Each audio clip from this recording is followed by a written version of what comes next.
Topic 1. Lesson 6. The Life and Legacy of Pontius Pilate. Pontius Pilate, the fifth prefect of the Roman province of Judea, is a figure enshrouded in controversy and historical intrigue. His name is forever linked with one of the most pivotal events in Christian history, the trial and crucifixion of Jesus of Nazareth. As a representative of Roman authority, Pilate's rule over Judea was marked by a complex interplay of political pragmatism, brutal suppression, and cultural misunderstanding, culminating in his portrayal as both a villain and a reluctant judge.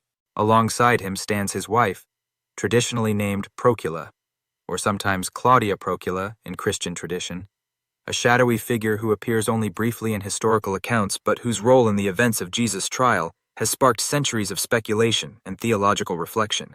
Together, Pontius Pilate and Procula represent a fascinating study in the dynamics of power, faith, and historical memory. Let us examine Pilate's early life and rise to power. Little is known about Pontius Pilate's life before his appointment as prefect of Judea.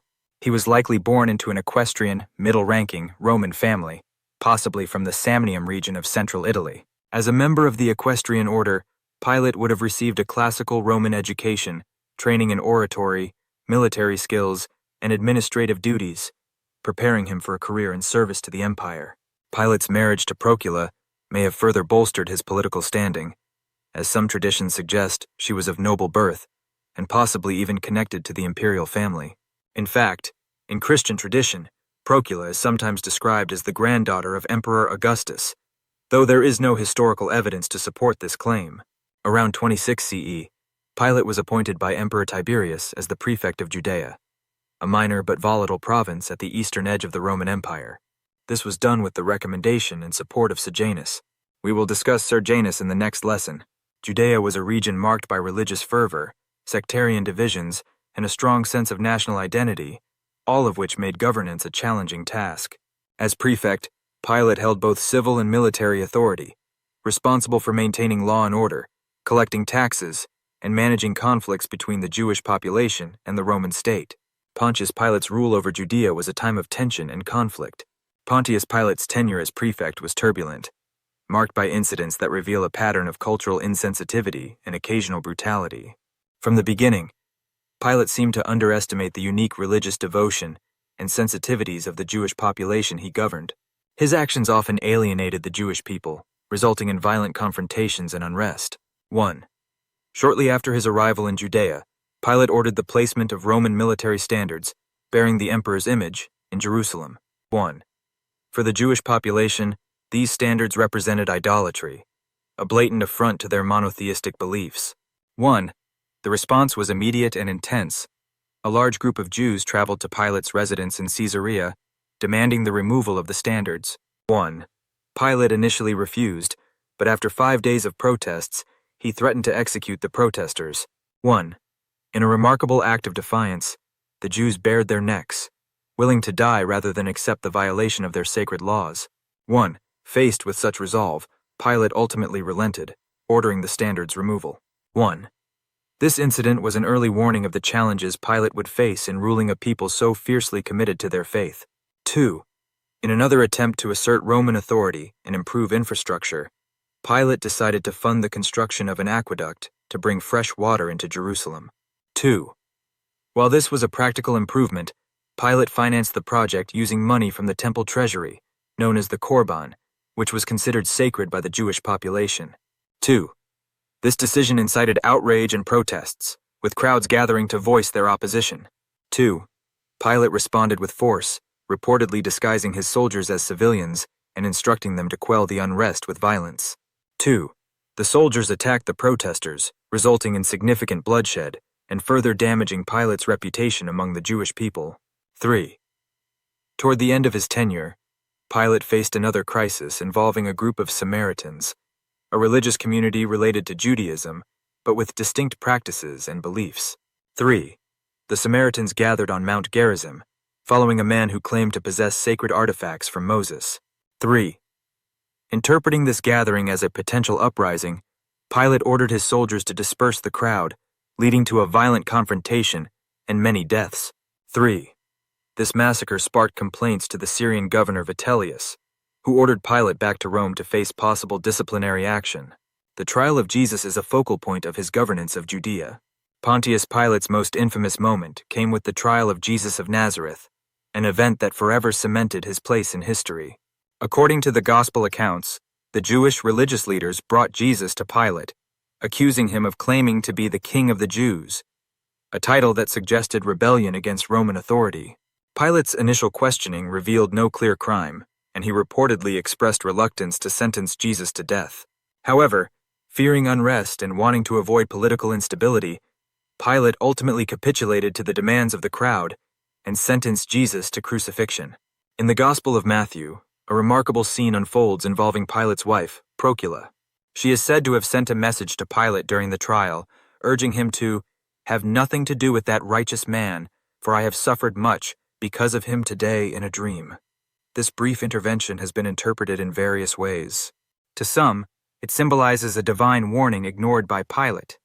To others, it represents a moment of moral insight from a woman largely invisible in history. Procula's dream, often seen as an omen, has fueled speculation about her possible sympathy toward Jesus and a level of spiritual insight that contrasted with her husband's political pragmatism. Pilate's decision to symbolically wash his hands of responsibility for Jesus' death reflects a complex interplay of guilt, pragmatism, and historical legacy. By allowing the execution to proceed, Pilate preserved order, but condemned himself to infamy in Christian tradition as the man who sentenced the Son of God to die. Pilate's wife, Procula, is a shadowy figure in Christian tradition. While Procula appears only briefly in the biblical narrative, her legacy has endured, particularly in Christian tradition. Early Christians regarded her as a sympathetic figure, and in some traditions, Procula even came to be venerated as a saint. In the Eastern Orthodox and Ethiopian churches, she is commemorated as Saint Procula, the woman who saw the truth of Jesus' innocence and sought to prevent his unjust death. Legends and apocryphal texts suggest that Procula later converted to Christianity, inspired by her mystical vision. Procula's life, like her husband's, is largely unknown beyond her biblical mention. Yet her appearance in the Gospel of Matthew gives a rare glimpse of a woman in Roman society whose insight, if heeded, might have changed the course of history. Her dream, mysterious and brief, continues to capture the imagination of believers and scholars alike, symbolizing a voice of conscience amid political turmoil.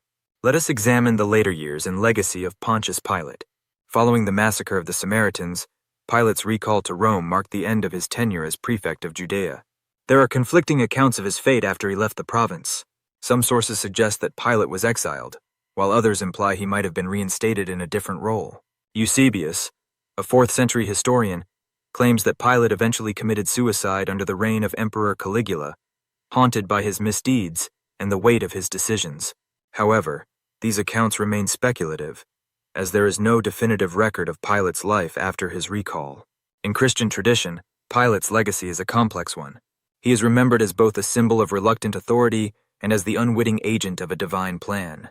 His actions during the trial of Jesus are seen as emblematic of moral weakness and political expediency, a tragic example of a man who chose the path of least resistance rather than standing for justice. For centuries, Pilate's role in the crucifixion has been interpreted, reinterpreted, and depicted in art, literature, and theology. He is often portrayed as a conflicted figure, a man trapped between duty and conscience.